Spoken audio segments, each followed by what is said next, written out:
What's going on, guys? Alex here, and today I'd like to discuss with you whether should lecture attendance be mandatory. So why discussing this subject so late in the semester? It's literally 2 weeks have left for the semester to end, but the thing is that I have read the course description lately, and almost every single subject has 100 mandatory attendance in order to pass the course. But I thought that attendance and involvement in the lecture and being present during the lecture are completely two different things. And it's a common thought that in medical school all the lectures should be mandatory. But what if I tell you that they actually should not be mandatory? The main argument for the opposite side is that what if argument.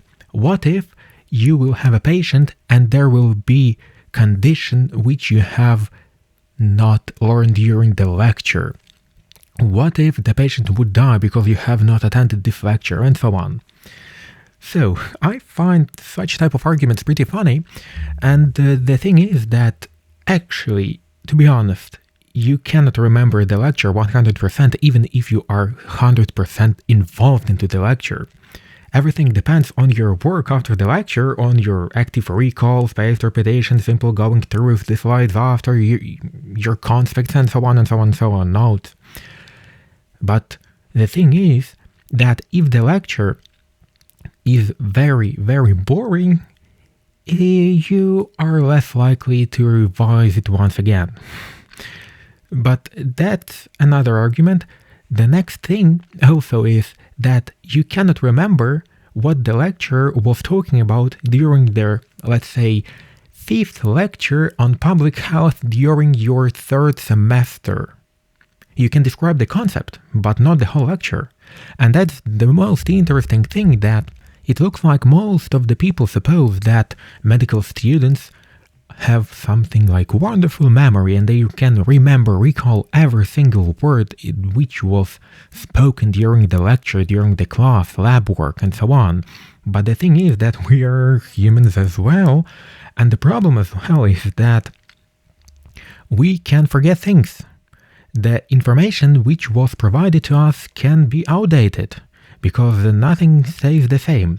But anyway, right now I'd like to talk to you about the minuses of 100% attendance and why I suppose that mandatory 100% attendance of the theoretical lectures, that's important, is absolute nonsense and is very, very stupid. So, first of all, there are boring lectures. Lots of involvement during the lecture depends on the lecturer himself or herself. And the thing is that any interesting subject, any interesting lecture can be described and can be brought to you so boring that you would prefer to do anything but sitting in the classroom, and vice versa. From my personal experience from the 4th course of the Faculty of Medicine, I had epidemiology and public health as a one course during this 7th semester, and the thing is that if you hear these two subjects, you're like, okay, epidemiology, it's all about statistics, clinical trials, and public health. It's something more involving, something more interesting. And you would be completely wrong, because epidemiology and public health was taught to us by two completely different professors. And the thing is that the engagement with which was brought to us epidemiology with all of these statistics, graphs, trials, mistakes, clinical examples, and so on, was so interesting that you can just simply set the lecture as a font and then find yourself like half an hour later just sitting there and listening to the lecture because it's actually interesting. And vice versa with the public health, you are just sitting there.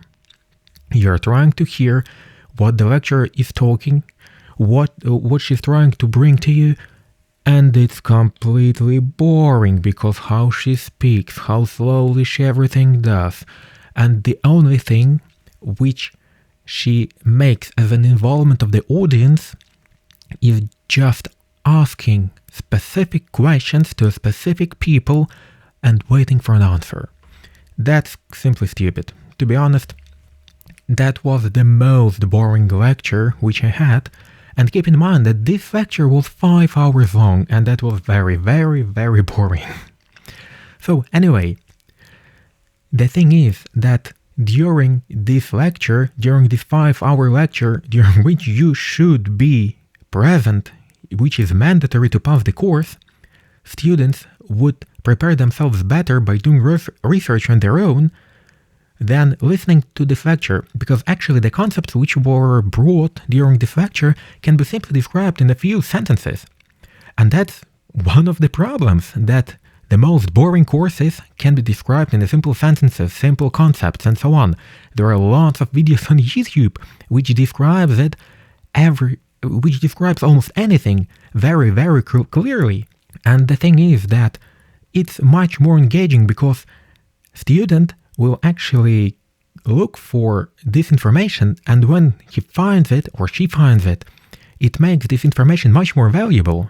But also, the next thing is that very important thing which also can be brought to the previous argument is that make lecture interesting and students will do literally everything to attend it, and make it boring and students will do anything to be absent. There is a good example with the books, that if the book is interesting, people will buy it, and if not, they would not. The same strategy can be applied here as well.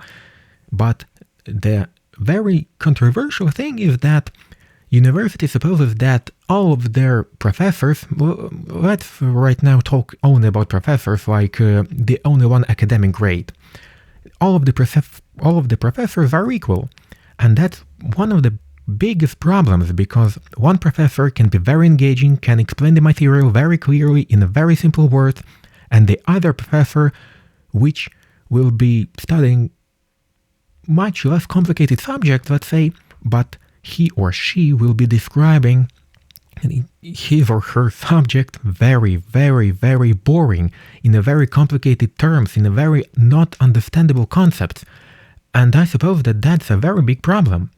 And the thing also is that, but university supposes that both interesting and boring professor are both equal, but for students, one is far more engaging than the other. But still, I cannot understand that, but let's continue.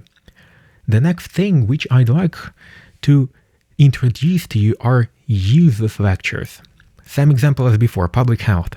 Why this course is mandatory and what for attendance is mandatory.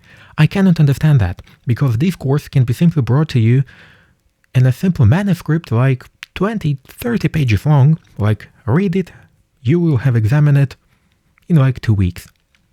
Students will read it, students will remember some of it, students will pass the exam, that's it.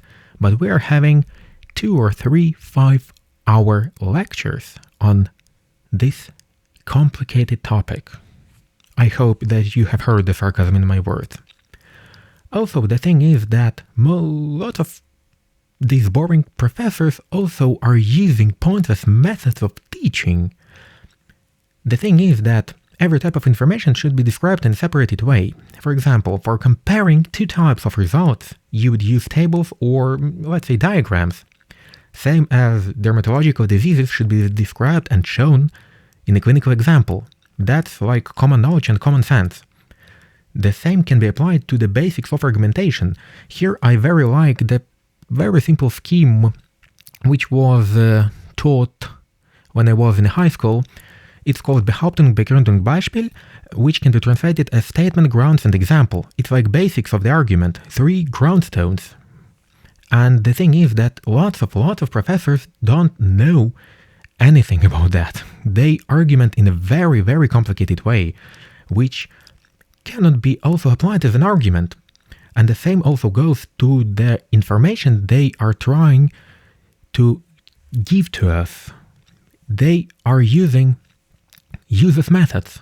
The same as I have made example with the tables and diagrams. You can simply write all of the information you have in text, in plain text, or you can also take this information and put it in a table, and then from the table make a diagram. And here you have visuals, and you can understand the information far more better than it would be in a plain text. But also, lots of professors don't understand that. And here is also the thing that when a student is learning himself by himself and learning himself, the student will use the method which helps him or her the most. And the thing here is that it's very, very, very rare example when a professor is using really adequately measured methods of teaching. That's very important, but in most cases, professor uses something which he has used for long, long years, and the students then just take the materials of the professor and not just revise it, but restructurize it, and it's simple. That's idiotism. But anyway, the next point that can also flow from the previous one is not understandable lecture or course plan. Let me give you an example. Chaotic fact bombing. Chaotic informations with no visible structure doesn't help students. And when students lose the silver lining of thought, it's simply useless to make them sit there because they don't understand what's going on, they are not interested in what's going on, and that's simply, it's useless. And also, it also brings us not only to the lecture organization, where it's just some random facts and so on, but also to the subject organization, because I have had some examples from the clinical subjects where you cannot really understand in which order should I study anything, in which order will be learning this material. For example, if we're talking about dermatology was absolutely gorgeous subject. I loved it very much simply because the structure there was awesome. And here's an example of the structure. So if we're talking about skin diseases, first of all, what you'd like to know and revise is how normal skin looks like and the basic functions, like basic facts and principles. Then one type of pathology, then the next type of pathology, and so on.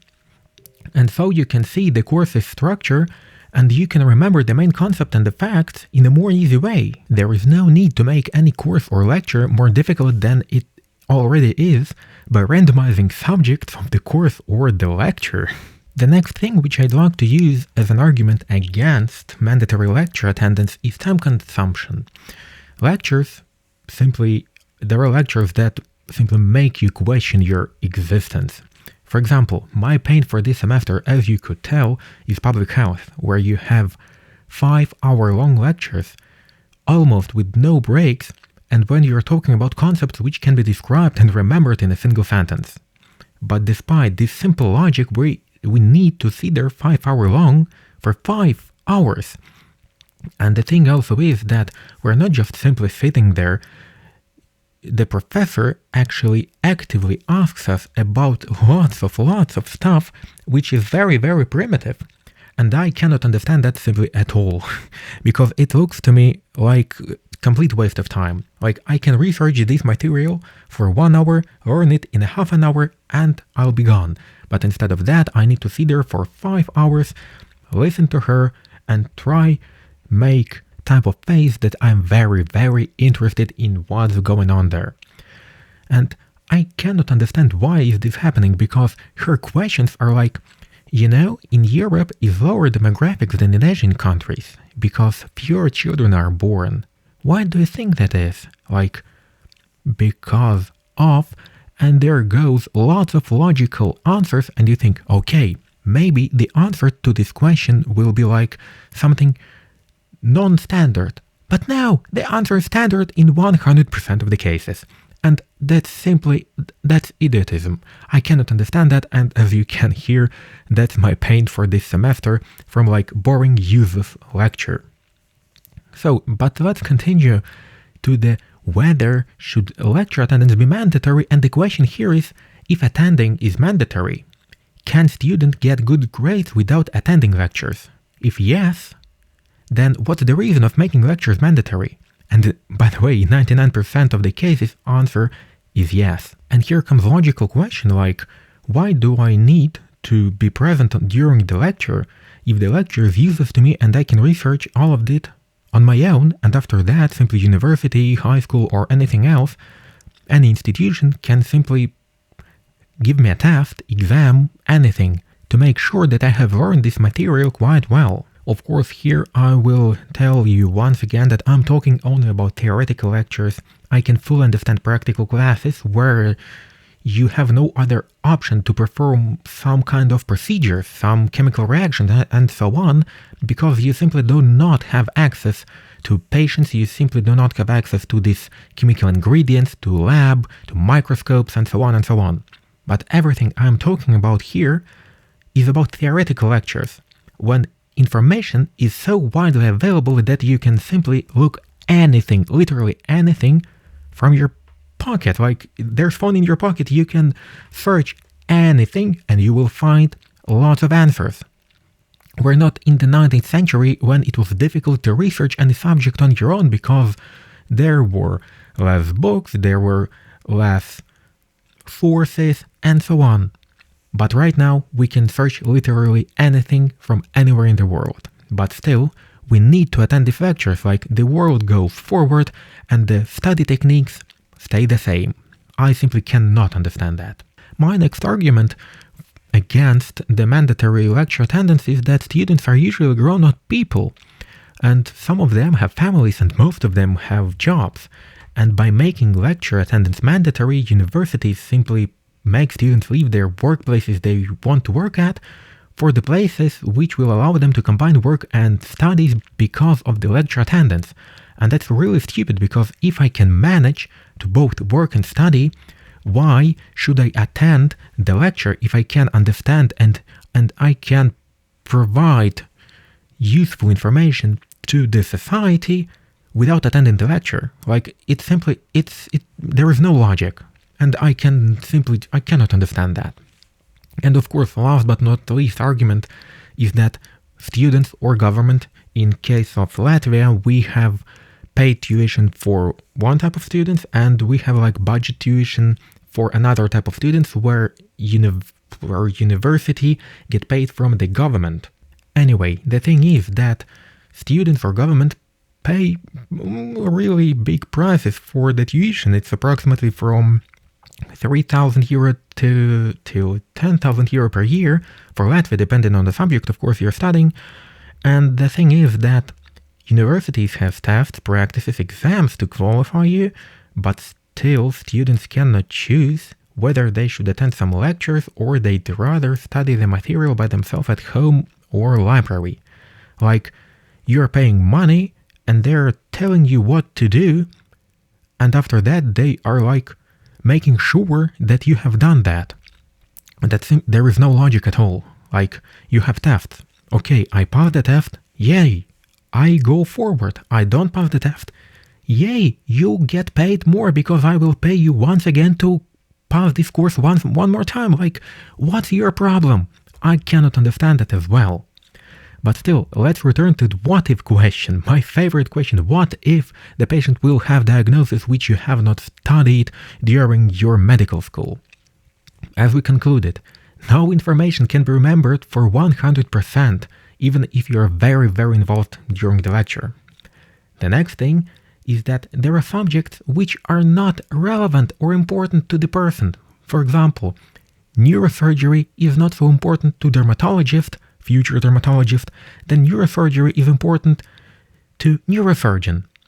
And here's the problem, that some people have different preferences, and like, I'd prefer that my neurosurgeon researched better his sphere of influence, let's say so, than studied more deeply dermatology. Like, for that we have dermatologists. Like, what the hell?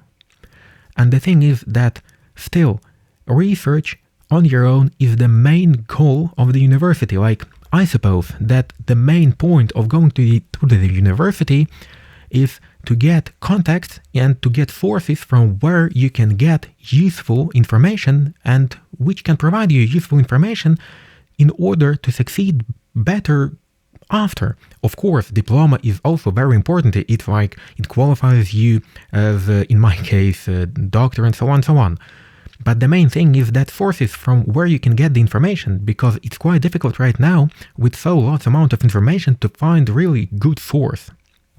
But anyway, in medicine, doctors all of the time research for new facts, and no information remain the same for a long period of time.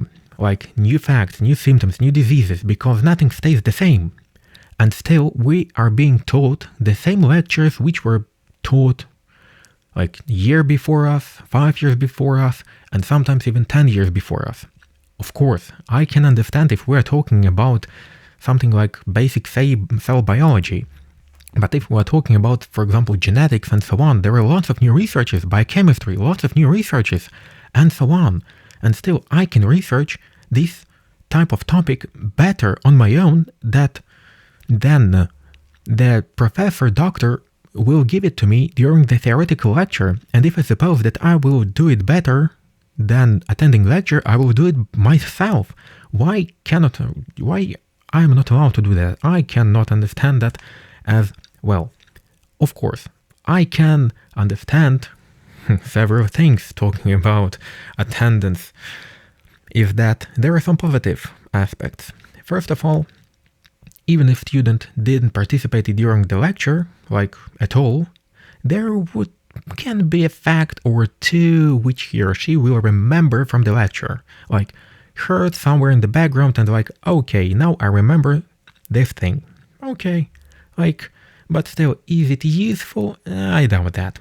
Anyway, the next thing also is a bonus for the universities. It's easier, I suppose, to count salaries, simply because if attendance is mandatory, then the professor is having a discrete amount of students which are attending the lecture, and so you can count the salary according to the student's amount. Like, professor will get more money, and that's why lots of our subjects have 100% mandatory attendance during the lecture time. And the next, and I suppose it's also very important for the university as an institution, is appearance of knowledge. Like, if students have heard the lecture, it doesn't matter that the students have understood it, but on paper it looks simply awesome. Like 100 of our students have attended the lecture and now they know the subject. But they don't know the subject. It was taught very boring, it was taught very unproductive, and it's simply stupid. But still, on paper it looks nice, and so we have appearance of knowledge, like university as an institution of knowledge.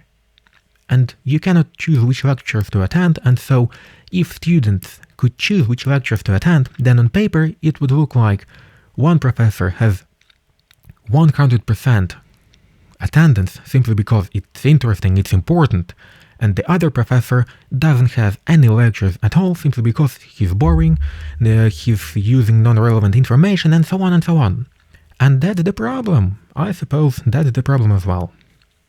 Anyway, I personally have noticed that I understand and remember much more of the topic if I am researching it myself.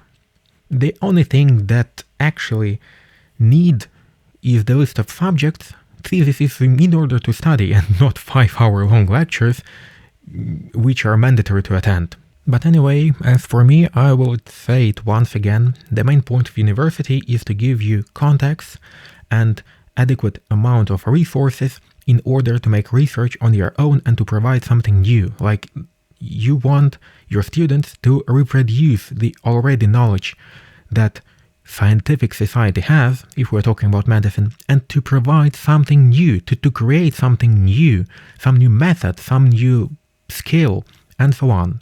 But right now it looks like 100% attendance is far more important than research on your own. But I suppose that's an absurd concept, but if you ask me. Anyway, if you have any other opinion, feel free to send a message using anchor.fm/inshort or leave it in the comment section on my YouTube page, Alexander/SHUR. And that's it for today. Thank you for being here with me, and hear you guys next week.